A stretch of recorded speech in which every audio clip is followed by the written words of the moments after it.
What's up, everybody? Welcome to the Troy Kearns podcast, where we talk all things real estate, business, and entrepreneurship. Today, we're at the Millionaire Mentorship Mastermind, our first inaugural one. I got my good buddy, Jared Peterson, with We Buy Ugly Houses.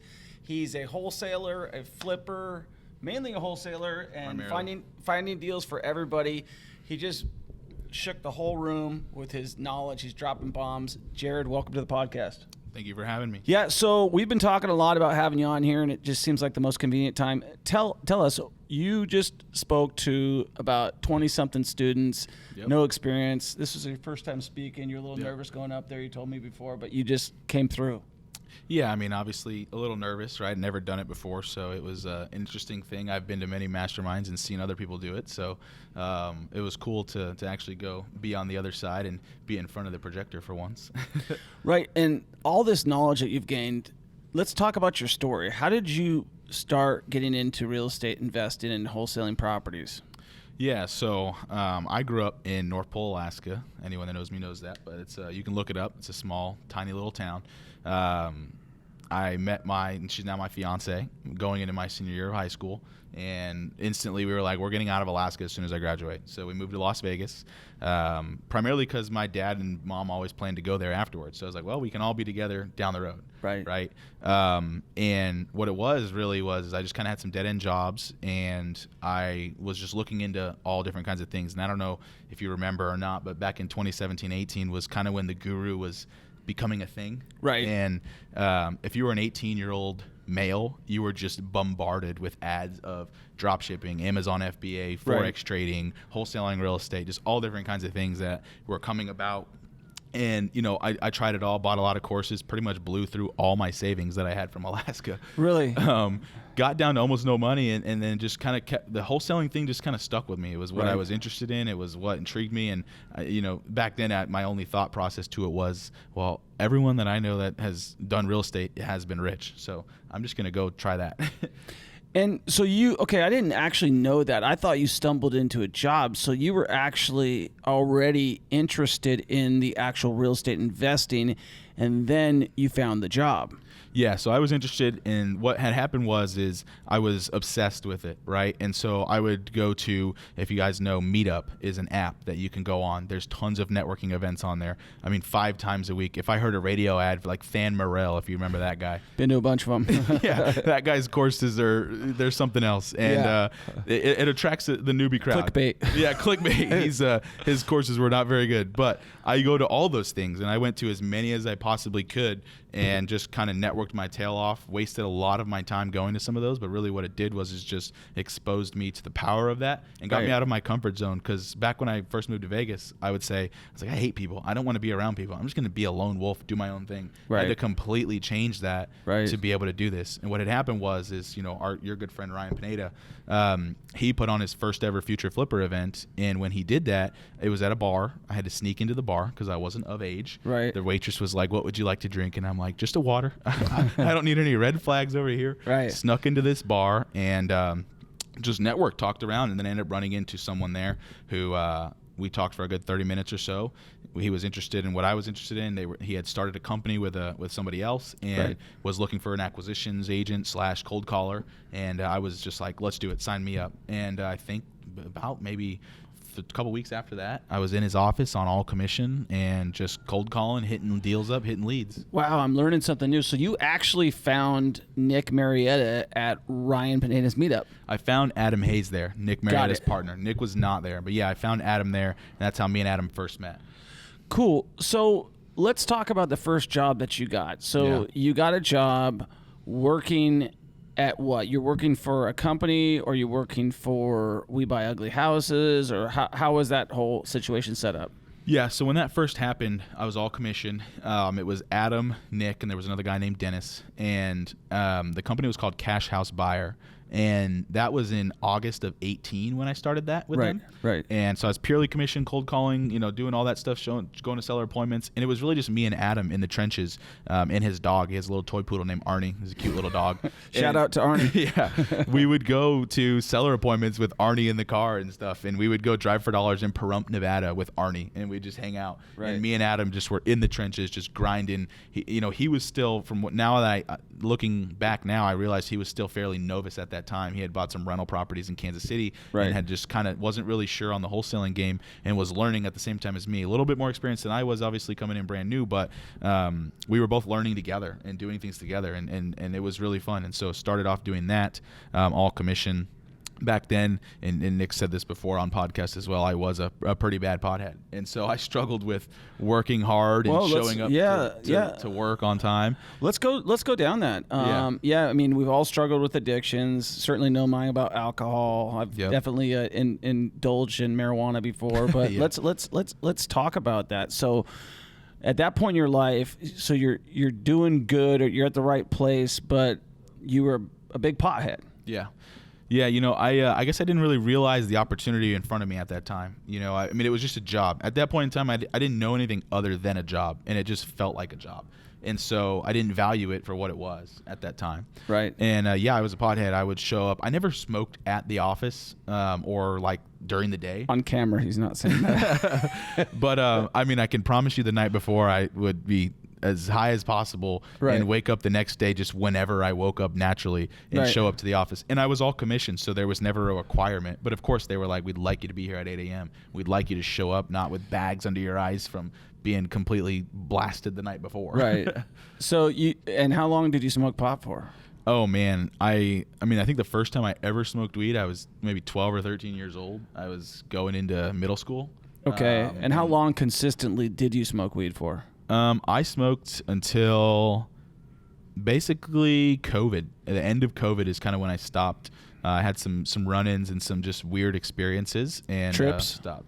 Not really trips. It's just like I got so high and extremely paranoid. Right. So that's what I would call a trip. Yeah, trip. Yeah. So you got paranoid and you realized you didn't like who you were becoming. Yeah. It became unfun. Yeah, it wasn't fun anymore. I used to, me and my she's my fiance now, Dana.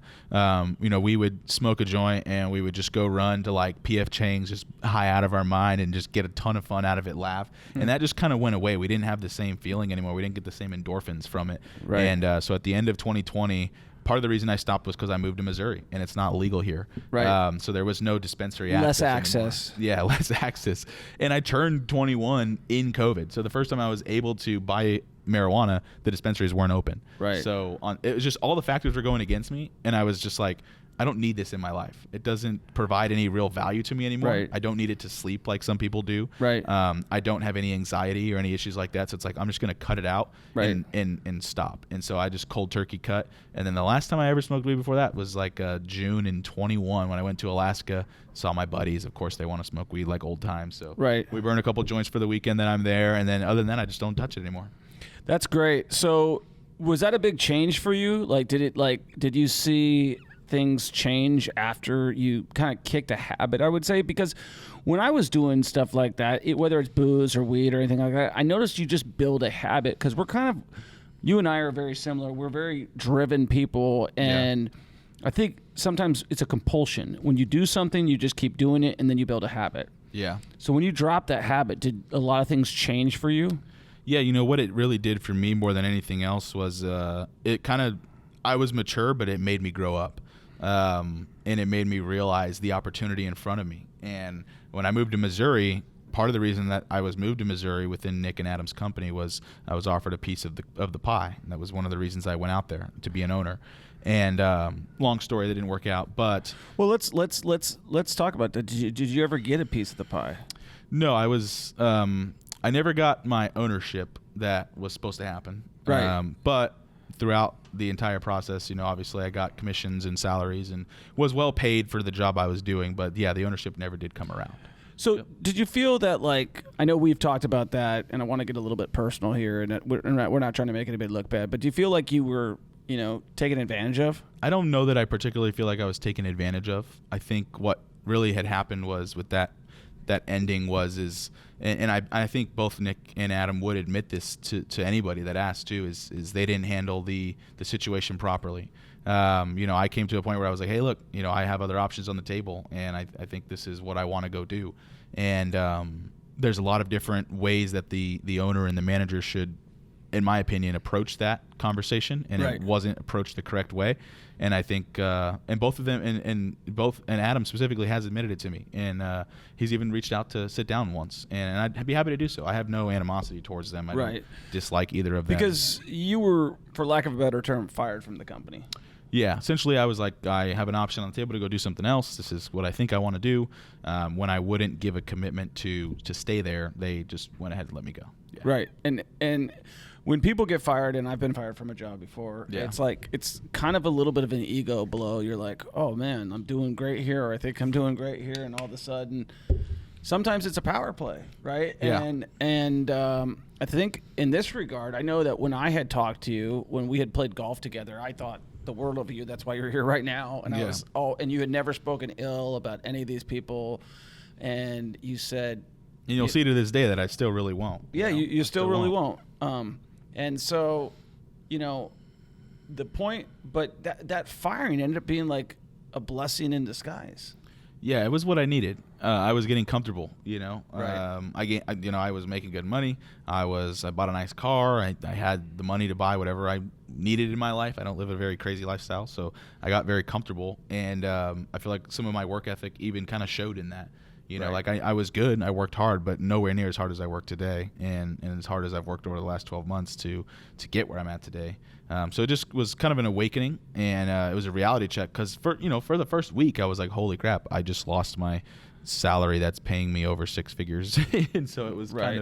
kind of weird at the age of, how old was I? 22 at that time. Right. So, being young like that, it was definitely a little shock, a little reality check, but it helped because it kind of lit a fire under my, can I cuss on here? Yeah. Lit a fire under my ass to get things rolling and really take the action that I hadn't been taking for the last 12 months in the complacent role that I was in. So since then, I tried to recruit you. You said, I think sometimes, and this is just like what I've told other people, I'm like, when you're too close to somebody, it's just hard to get them to come over to your side. So it's better to just like let them go and do their journey their way. But, I had tried to recruit you, and I said, even during that process, I said, no matter who you go to work for, because you had a lot of people recognized how talented you were, and I recognized that from the relationship that we had built, that I knew that you were good at building relationships. And so from that period of time, I said, you went and worked with somebody else, and that shortly surfaced that wasn't a good fit for you.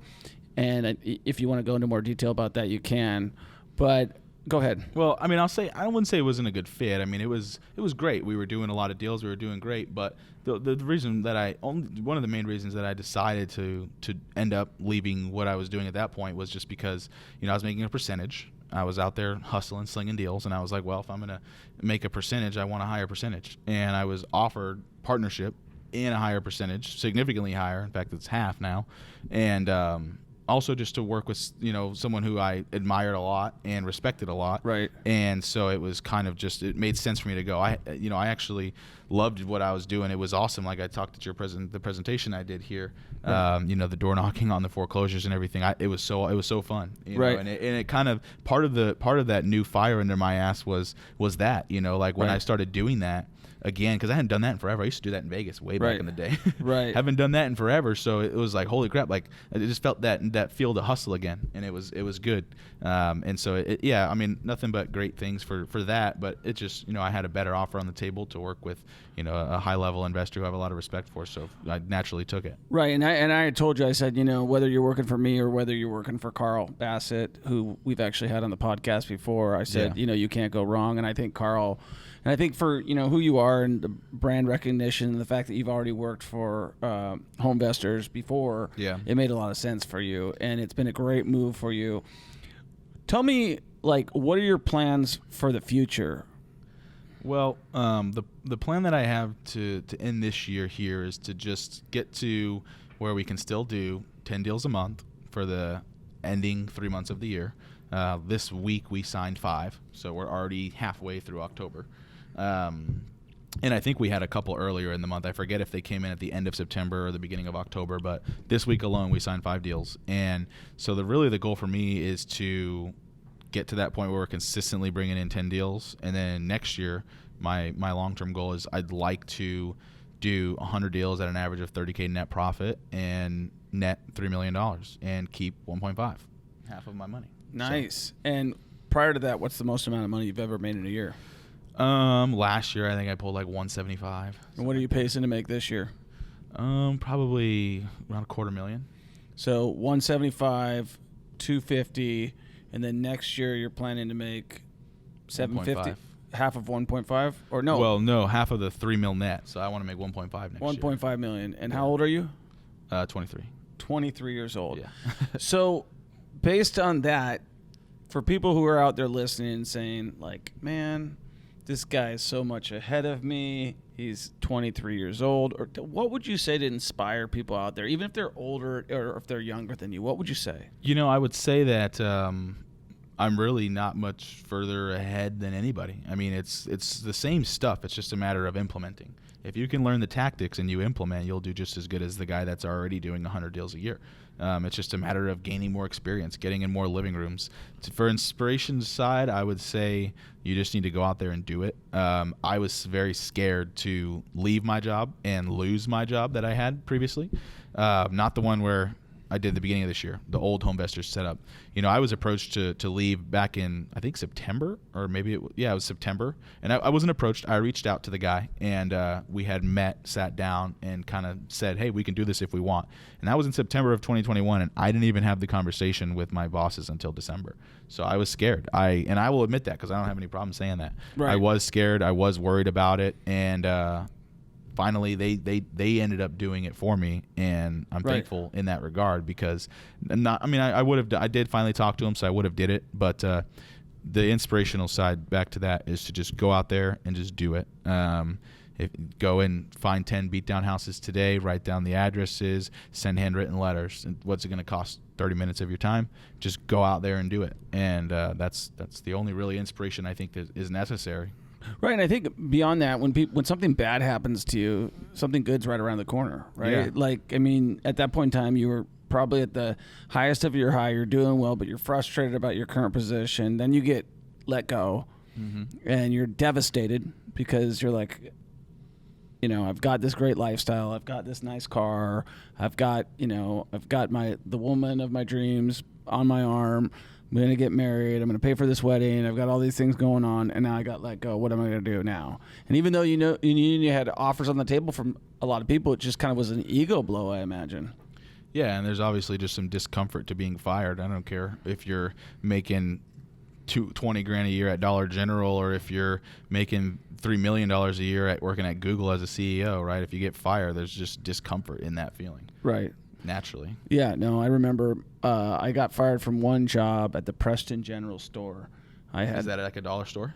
It was just like a convenience store in Preston, Washington, and the guy just had it out for me.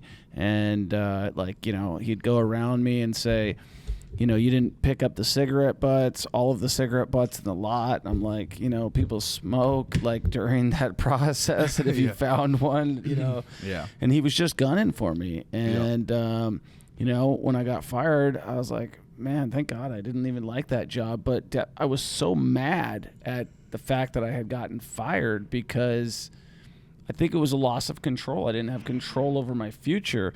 So now, knowing that, you have control, or a large portion of control, and you've got a great partner, somebody that's looking out for you, how does that make you feel? Yeah, I mean, it feels great. It's good to know that there's someone that's in your corner and truly in your corner, no matter what. I mean, we're literally rehabbing one of our houses. It's actually a pre-foreclosure door that I knocked on in March or maybe April.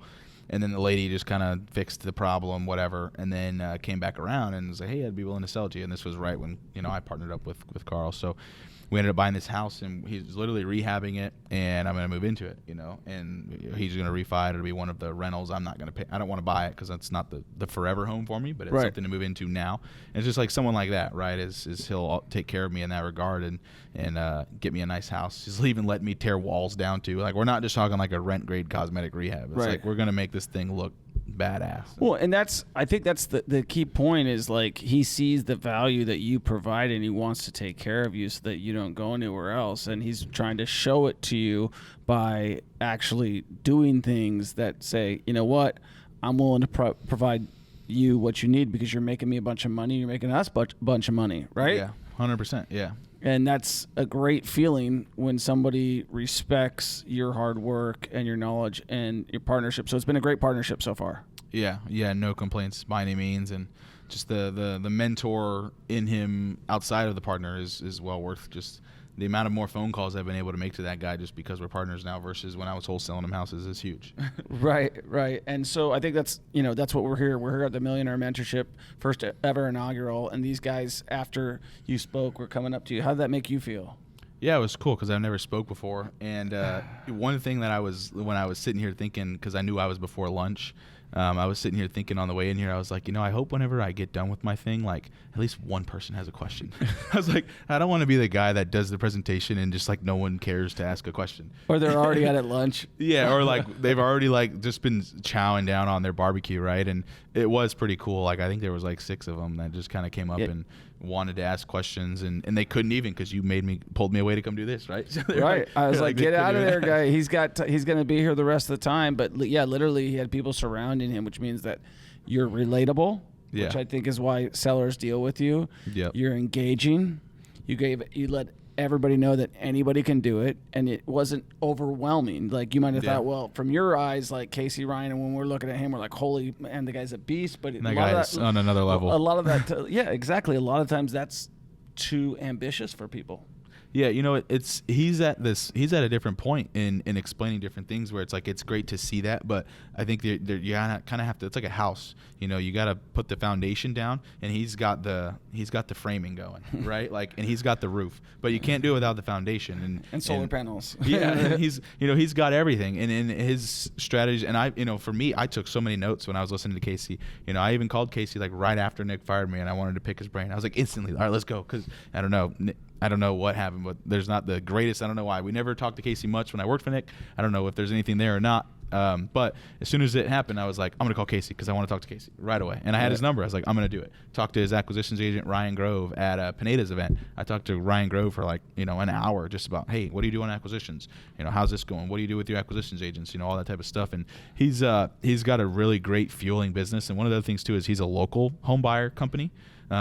Is what his what he presented upon, and we have the Homevestors model, so it's just a slight bit different as far as marketing. He actually gets to go into marketing and all that stuff where I don't do that. They market for us. Right. So he had a little bit more to talk about on that than I did, and my marketing was more so just like free lead sources and ways to capitalize and try to not spend money on leads and utilize the free stuff that's available. So just to give some nuggets of information, what are some free ways that you talked about that people can go and get leads if they're listening right now and they're trying to get started investing in real estate? What steps would you tell them to do if they want to become a wholesaler?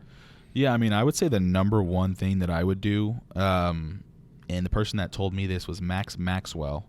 If you guys know who that guy is, I was on What's up, Max? I was on his IG live, and you did a request to join, and he put me in, and I had analysis paralysis at the time. This is before I had the job, right? And he was like, "You should go drive for dollars, learn your market," and that's huge. And I will say that tenfold. You need to go drive for dollars, learn your market, drive as many of the good streets as the bad streets. Don't focus on the area where there's HOAs and all the grasses is cut, because that ain't where you're buying your houses most of the time. Right. You need to go down to the area that's no HOA, that's got the garage door that has the board up on the window, right? You need to go drive these neighborhoods. Just get familiar. Even if you've lived there for 20 years, I promise you there's at least 100 streets you've never even known existed. Right. Go learn those markets. Go learn those streets. Observe the kind of people that are on that street, that live on that street. See what the demographic is, and just knowledge is power. So just doing that would be huge, I would say, to get started, at least drive for dollars. And then you can definitely utilize, public data resources to go and pull things like, probate cases, or sometimes it's different in other areas, what they call the term, but basically when somebody dies and they're trying to determine the heirship, right? Divorces is good. Pre-foreclosures are really good. Tax liens are really good. All those things are free, and it's all public data that you can just get on the internet. The internet is a huge tool in what we do, right? Right. It's never been more available and just in your face. It's almost irresponsible to not be pulling this data. Right. And there's so many tools like Casey talked about. There's so many CRMs, so many free resources that anybody can get started with, no matter where you're from, whether you're from, North Pole, Alaska, Yep. or you're from Mexico and you're listening to our podcast, I think that it's most important is to take action. And that's what I heard on this podcast today is that you took action, you went to Ryan Pineda's event. You took action, you went to meetups. You took action, you made phone calls to people that maybe you were like, oh, I'm kind of intimidated. You took action and you spoke in front of a group of people that you were nervous about, right?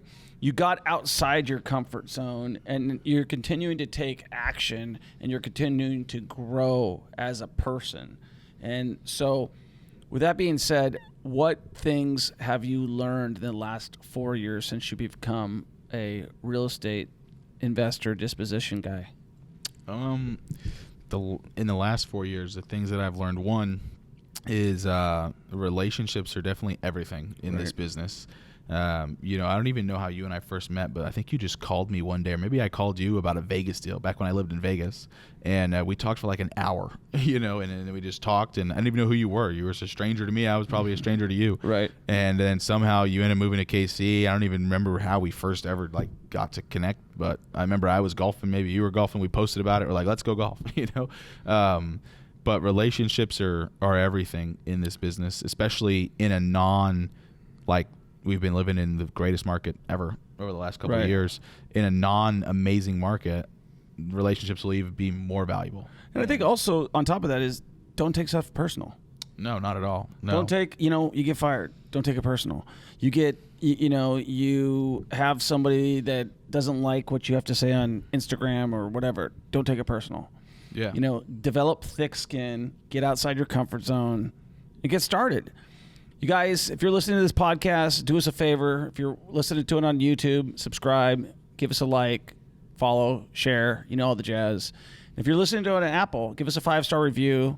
And if you're sitting at home and you're thinking like, man, I don't like my job, I don't like whatever, get outside your comfort zone. Go knock a door, go make a phone call, do something that's going to make you change it. You're talking to a guy who's going to be owning a lot of real estate. Yeah. Having a lot of properties, and he's just getting started, and he's only 23 years old. How can they follow you? How can they follow your journey? Yeah, so you can definitely find me on Instagram. It's Jared Peterson 03, JaredPeterson 03. If you wanted to make it easier, just go to Troy's account, click following, and then type in Jared. That way you don't have to try and type the whole thing in. Right. You can follow me on there. Otherwise, that's the main spot for me right now. I'm not the social media guy, but after doing this whole speaking thing and this podcast and going to Pineda's event, I think it's time that I start investing in social media. Well, you did miss my speech, but it was all about social media today. Okay. And so we'll give you a copy of that, Yep. and so you can take a look at that. And there's a lot of tips. As you know, the last 18 months of my life have been spent in social media, something that I didn't want to do. Yeah. I got outside my comfort zone at 44 years old. I didn't want to be the guy, I didn't want to be like Ryan Pineda and do what he's doing. But I said, you know what? Look at the success that it's brought him, and look at how he's taken off like a rocket ship. Yeah. Yeah. And Look at this room that you put together here. This wouldn't exist without social media. 100%. All right, guys. Thank you so much. We'll talk to you in the next one. Peace.